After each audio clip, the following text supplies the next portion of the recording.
गुरु की खोज।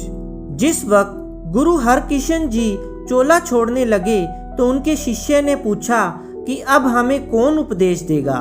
आपने उत्तर दिया कि वह बाबा बकाला गांव में मिलेगा।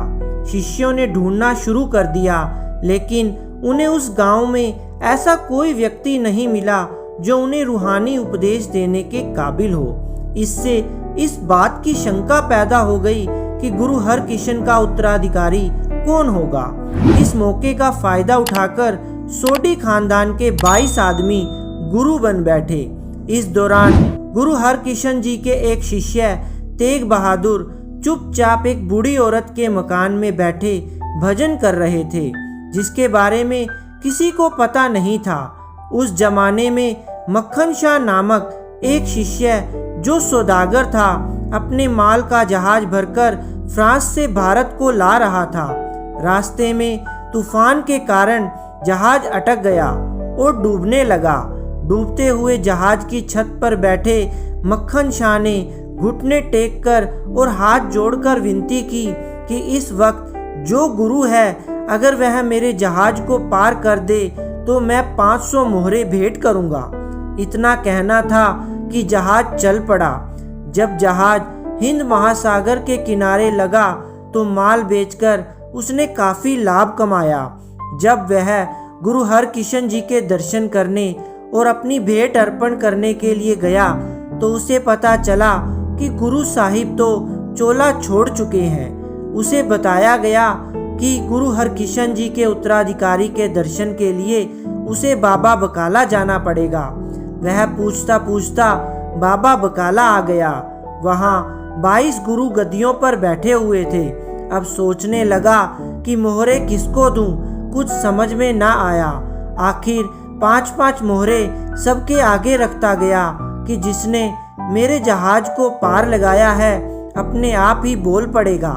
लेकिन उन 22 में से किसी ने भी जिक्र ना किया, सिर्फ आशीर्वाद ही देते रहे कि खुश रहो।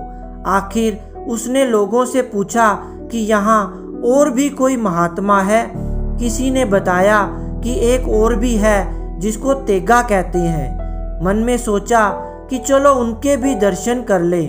जब गुरु तेग बहादुर जी के पास पहुंचा तो पहले की तरह 5 मोहरे आगे रखकर माथा टेक दिया। गुरु साहिब ने कहा, बाकी मोहरे कहाँ हैं? तूने 500 मोहरे का वायदा किया था। जरा मेरा कंधा तो देख, जहाज की कीलों के कितने जख्म लगे हुए हैं। इतना कहकर उन्होंने कुर्ता उतारकर कंधा दिखा दिया। यह कौतुक देखकर मक्खन शाह ने चुपचाप 500 मोहरे रख दी। जब पक्का निश्चय हो गया तो उसी मकान की छत पर चढ़कर ऊंचे स्वर में आवाज लगाई, गुरु लाधो रे, गुरु लाधो रे, यानी गुरु मिल गया रे, गुरु मिल गया रे। जब लोगों को पता चला तो बाकी की 22 गुरु गद्दियां उठ गई। उनके रोजगार बंद हो गए। जिज्ञासु बहुत बड़ी संख्या में गुरु तेग बहादुर साहिब की शरण में आने लगे। जब लोगों ने नामदान के लिए अर्ज की तो उन्होंने कहा कि गठरी भारी है, गुरु के भरोसे से ही उठाई जा सकती है।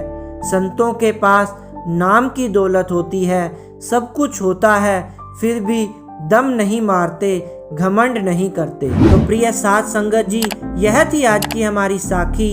अगर आपको यह साखी अच्छी लगी हो तो प्लीज इस वीडियो को लाइक, शेयर एंड सब्सक्राइब जरूर कर दें और कमेंट में सतनाम वाहिगुरु जरूर लिखें। धन्यवाद साध संगत जी।